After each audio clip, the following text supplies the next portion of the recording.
శ్రీ చౌడేశ్వరీదేవి జ్యోతిష్యాలయం ప్రముఖ జ్యోతిష్యులు కాళికాదేవి ఉపాసకులు జ్యోతిష్య పండిత్ ఎంకే శాస్త్రి గారు మీ హస్తరేఖలు ముఖ లక్షణము ఫోటో జాతకం చూసి మీ జీవిత సంపూర్ణ భవిష్యత్తు తెలపగలరు. మీకు ఎటువంటి సమస్యలు ఉన్నా చౌడేశ్వరీదేవి పూజలు చేసి పరిహారం చేయగలరు. స్త్రీ పురుష వశీకరణం 100% గ్యారంటీ. సెల్ 9481312761. నమస్తే folks, welcome to my channel. Folks, ఎవరు ఎంత అందమైన వేషం వేసినా కాలం వారి నిజ స్వరూపాలను గుణాలను ఎప్పుడో ఒకప్పుడు ఏదో విధంగా బయటపడేలా చేస్తుంది. అసలు నేను ఈ మాట చెప్పడానికి గల కారణం సల్మాన్ ఖాన్ లారెన్స్ బిష్నోయ్ వివాదమే. నేను ఈ సిరీస్ కి సంబంధించిన పార్ట్ 1 వీడియో లింక్ ని కమెంట్ సెక్షన్ లో ఇచ్చాను, చూడని వారుంటే చూడండి. లారెన్స్ బిష్నోయ్ ఇతను 1993 ఫిబ్రవరి 12న పంజాబ్లోని ఫెరోజ్పూర్లో బిష్నోయ్ కమ్యూనిటీలో జన్మించాడు. తండ్రి లావిందర్ సింగ్, తల్లి సునీత. ఇతనికి హనుమోల్ బిష్నోయ్ అనే తమ్ముడు కూడా ఉన్నాడు. మనలో చాలా మంది లారెన్స్ బిష్నోయ్ అంటే క్రిస్టియన్ మతానికి చెందినవాడని అనుకుంటాము, కానీ ఇతను హిందూ మతానికి చెందినవాడై ఉండి పుట్టగానే చూడ్డానికి చాలా తెల్లగా ఉండడంతో ఇతని తల్లిదండ్రులు ఇతనికి లారెన్స్ అనే పేరును పెట్టడం జరిగింది. లారెన్స్ అంటే తెలుపు అని అర్థం. ఇక పుట్టినప్పటి నుండి సిల్వర్ స్పూన్ తోనే పెరిగిన లారెన్స్ బిష్నోయ్ కి ఇతని తల్లిదండ్రులు ఎలాంటి లోటు లేకుండా గారాబంగా పెంచారు. ఇదిలా ఉంటే లారెన్స్ బిష్నోయ్ తాతలంతా జమీందారులుగా ఉండడంతో వ్యవసాయాన్నే వీరి కులవృత్తిగా ఎంచుకున్నారు. కానీ లారెన్స్ తండ్రి లావిందర్ కి మాత్రం వ్యవసాయం మీద ఇంట్రెస్ట్ లేకపోవడంతో బాగా చదివి హర్యానాలో పోలీస్ కానిస్టేబుల్ గా జాబ్ లో జాయిన్ అయ్యాడు. ఇక అలా చిన్నప్పటి నుండి లారెన్స్ కి తన తాతయ్య భగత్ సింగ్, భగవాన్ జంబెస్టర్ కథలని చెబుతుండడంతో చాలా ఇన్స్పైర్ అయి పెద్దయ్యాక మిలిటరీలో చేరి దేశానికి సేవ చేయాలనుకున్నాడు. ఇదిలా ఉంటే లారెన్స్ తాతయ్య మరణించడంతో ఇంట్లో వారికి వ్యవసాయ పనులు ఎక్కువ అవ్వడం కారణంగా లావిందర్ సింగ్ తన కానిస్టేబుల్ జాబ్ కి రిజైన్ చేశాడు. ఇక లారెన్స్ తన స్కూలింగ్ ని అబోహర్ లోని సచ్ఖండ్ కాన్వెంట్ స్కూల్లో చదివాడు. చదువుల్లో అంతంత మాత్రమే ఉన్న లారెన్స్ తన హై స్కూల్ని డిఏవిలో చదువుతున్నప్పుడే కాజల్ అనే తన క్లాస్మేట్తో మంచి పరిచయం పెరిగి ఆ పరిచయం కాస్త స్నేహంగా మారి వీరిద్దరూ ప్రేమలో పడ్డారు. ఇక అలా వీరిద్దరూ కలిసి తమ ఇంటర్ని డిఏవి జూనియర్ కాలేజీలో పూర్తి చేసి బిఏ డిగ్రీ కోసం చండీగఢ్లోని పంజాబ్ యూనివర్సిటీలో జాయిన్ అయ్యారు. అలా డిగ్రీ పూర్తవగానే వీరిద్దరూ పెళ్లి చేసుకొని లైఫ్లో సెటిల్ అవ్వాలనుకున్నారు. ఇక అలా అప్పటి వరకు అన్ని బాగానే సాగినప్పటికీ ఎప్పుడైతే కాలేజ్ యూనియన్ ఎలక్షన్స్ వచ్చాయో అప్పటి నుండి లారెన్స్ జీవితంలో మార్పులు రావడం మొదలయ్యాయి. ఇక చూడ్డానికి స్మార్ట్ గా బ్రాండెడ్ బట్టలు వేసుకొని వెనక ముందు ఆలోచించకుండా ఫ్రెండ్స్ కి ఖర్చు పెడుతున్న లారెన్స్ ని ఫ్రెండ్స్ అందరూ కలిసి కాలేజ్ ప్రెసిడెంట్ గా ఎలక్షన్స్ లో పోటీ చేయమని ఎంకరేజ్ చేశారు. ఇక మొదట్లో ఇతని గర్ల్ ఫ్రెండ్ ఒప్పుకోకపోయినా లారెన్స్ కి కాలేజ్ యూనియన్ లీడర్ అవ్వాలనే ఇంట్రెస్ట్ ఉండడం చూసి ఆమె కూడా సపోర్ట్ చేయడం మొదలెట్టింది. ఇక గర్ల్ ఫ్రెండ్ కూడా సపోర్ట్ చేయడంతో రెచ్చిపోయిన లారెన్స్ ఎలాగైనా ఆ ఎలక్షన్స్ లో గెలవాలని సోపు అనే ఒక గ్రూప్ ని క్రియేట్ చేశాడు. అంటే student organisation of Punjab university అని. ఇందులో ఆ కాలేజీకి సంబంధించిన చాలా మంది స్టూడెంట్స్ ని జాయిన్ చేసుకున్నాడు. ఇక ఇతనికి అపోనెంట్ క్యాండిడేట్ గా ఉదయ్ గూడ్సే అనే రాజకీయ నేత కొడుకు పోటీ చేశాడు. అలా హోరాహోరీగా సాగిన కాలేజ్ యూనియన్ ఎలక్షన్స్ లో ఉదయ్ గూడ్సే చీట్ చేసి ఎలక్షన్స్ లో గెలవడంతో దాన్ని లారెన్స్ తట్టుకోలేకపోయాడు. దీంతో అప్పటి నుండి ఆ కాలేజీలో 2 గ్రూపులుగా ఏర్పడి చిన్న చితక విషయాలకి తరచూ కొట్టుకుంటూ చాలాసార్లు కాలేజీ నుండి సస్పెండ్ కూడా అవ్వడం జరిగింది. ఇక అలా రోజు రోజుకి ఉదయ్ గూడ్సే ఆగడాలు ఎక్కువ అవడంతో తట్టుకోలేని లారెన్స్ బిష్నోయ్ బ్లాక్ లో ఒక రివాల్వర్ ని తీసుకొని సమయం వచ్చినప్పుడు ఉదయ్ గూడ్సేకి బుద్ధి చెప్పాలనుకున్నాడు. ఇదిలా ఉంటే ఒకసారి బిష్నోయ్ గర్ల్ ఫ్రెండ్ కాజల్ కాలేజీలో ఉన్నప్పుడు ఉదయ్ గూడ్సే ఆమెను అనరాని మాటలు అని అవమానించడంతో ఆ విషయం ఫ్రెండ్స్ ద్వారా తెలుసుకున్న బిష్నోయ్ ఒక ఫుట్బాల్ గ్రౌండ్ లో ఉదయ్ గూడ్సే ఆయన టీం ఉంటే అక్కడికి వెళ్లి గొడవ పడడమే కాకుండా పరిస్థితి జైజారిపోవడంతో తన వెంట పెట్టుకున్న రివాల్వర్ తో ఉదయ్ మోకాలపై కాల్చడం జరిగింది. దీంతో లారెన్స్ పై 2010లో మొట్టమొదటిసారిగా అటెంప్ట్ టు మర్డర్ కేసుని మరియు లైసెన్స్ లేకుండా గన్ యూజ్ చేసినందుకు గాను ఇతని మీద 7 కేసులను ఫైల్ చేశారు. దీంతో కొన్ని రోజులు ఇతను చండీగఢ్ సెంట్రల్ జైల్లో ఉండాల్సిన పరిస్థితి వచ్చింది. ఇక లారెన్స్ అక్కడే కొంతమంది గ్యాంగ్స్టర్స్ ని కలవడం, వారితో మంచి పరిచయం కూడా పెంచుకోవడం జరిగింది.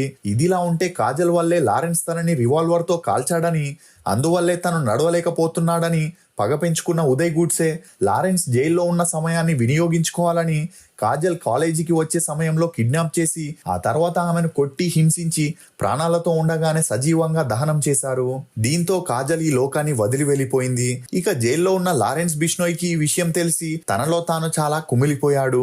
అయినా ఎలాగైనా ఉదయ్ మీద పగ తీర్చుకోవాలని జైల్లో ఉన్న కొంతమంది ద్వారా జగ్గు భగవాన్ పూరి అనే ఫేమస్ గ్యాంగ్స్టర్ ని కలవగా అతను లారెన్స్ ని బెయిల్ మీద రిలీజ్ చేపించడం జరిగింది. అలా ఆ తర్వాత లారెన్స్ బిష్నోయ్ కి భగవాన్ పూరి తన సర్కిల్లో ఉండే Naresh Shetty, Sukka, Sampath Nehra, revolver Rita, lady don Anuradha చౌదరితో పరిచయం చేపించడం జరిగింది. ఇక అలా ఉదయ్ని లేపేయడానికి సరైన సమయం కోసం ఎదురు చూస్తున్నప్పుడే 2013లో సోపు అనే గ్రూప్ మెంబర్ సహాయంతో లారెన్స్ ఉదయ్ని కాల్చి చంపేయడం జరిగింది. దీంతో పోలీసులు లారెన్స్ బిష్నోయ్ కోసం గాలింపులు మొదలు పెట్టగా కొన్ని రోజులు లారెన్స్ నేపాల్కి వెళ్లి దాక్కోవడం జరిగింది. ఇదిలా ఉంటే లారెన్స్ అత్యుత్సాహం మరియు తన అగ్రెసివ్నెస్ ని కొంతమంది గ్యాంగ్స్టర్లు ఉపయోగించుకొని ఇతన్ని క్రైమ్ వరల్డ్ లోకి తీసుకొచ్చారు. ఇక అలా లారెన్స్ కి బ్రెయిన్ వాష్ చేసి గన్ షూటింగ్ లో ట్రైనింగ్ ఇచ్చి తమ వ్యాపారంలోకి దింపడం జరిగింది. ఇక అలా కొన్ని నెలల్లోనే బాగా ట్రైన్ అయి లారెన్స్ నేపాల్ నుండి అడ్వాన్స్ వెపన్స్ తో చండీగఢ్ కి తిరిగొచ్చి ఆయుధ వ్యాపారం మరియు మద్యం వ్యాపారంతో పాటు ఫోన్ కాల్స్ లోనే సుపారీ తీసుకుంటూ తన గ్యాంగ్స్ తో ఆ పనిని ఈజీగా చేపించేవాడు. ఇక ఇదిలా ఉంటే లారెన్స్ ఒకసారి గ్యాంగ్స్టర్ ఆజాద్ ని కలిసేందుకు 2014లో రాజస్థాన్ కి వెళ్ళగా ఈ విషయం ముందుగానే తెలుసుకున్న రాజస్థాన్ పోలీసులు అక్కడ లారెన్స్ బిష్నోయ్ ని పట్టుకొని కోర్టులో హాజరుపరచడం జరిగింది. ఇక అలా అప్పటి నుండి లారెన్స్ జైల్లోనే ఉంటున్నాడు.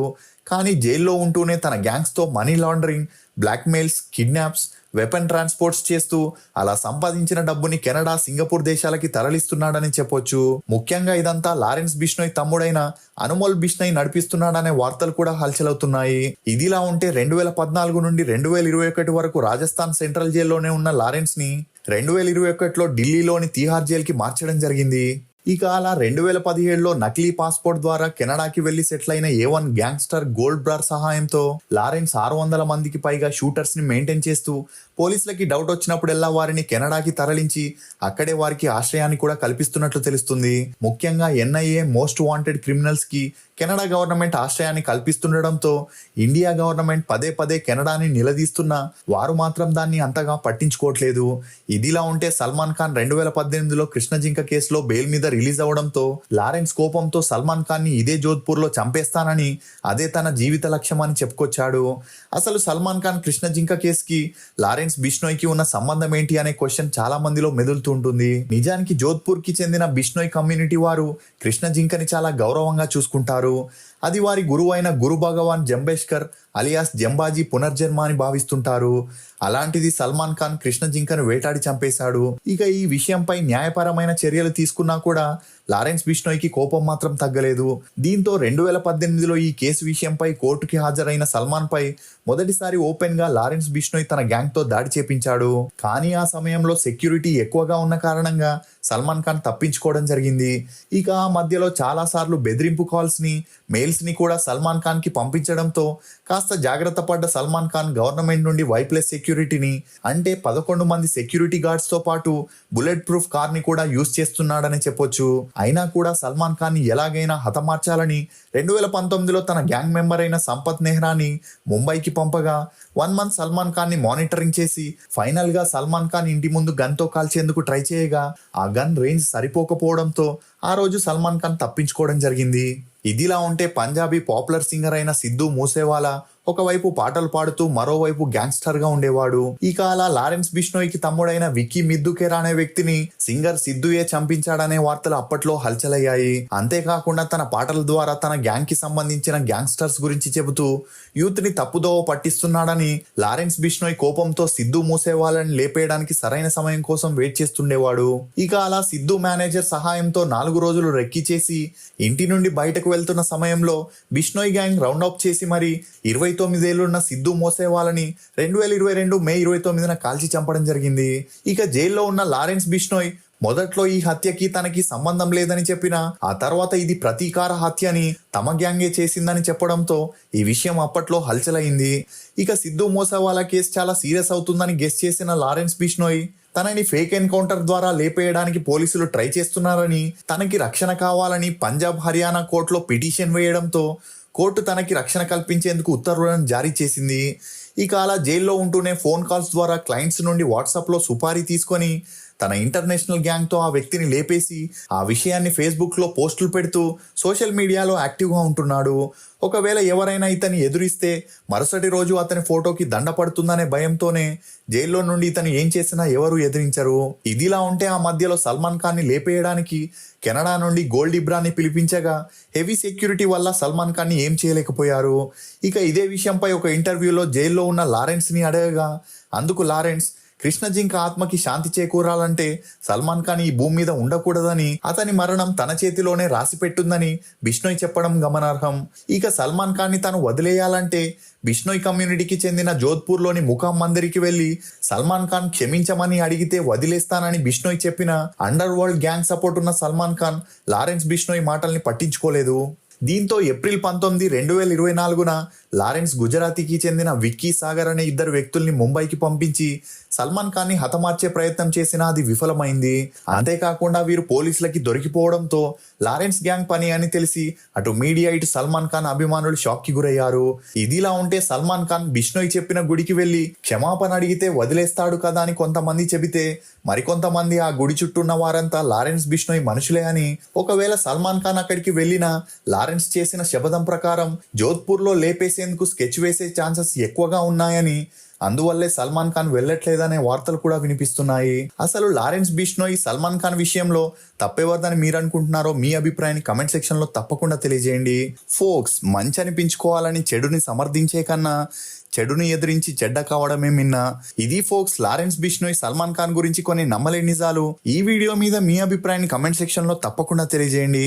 For more interesting videos please subscribe to CR voice. Thank you.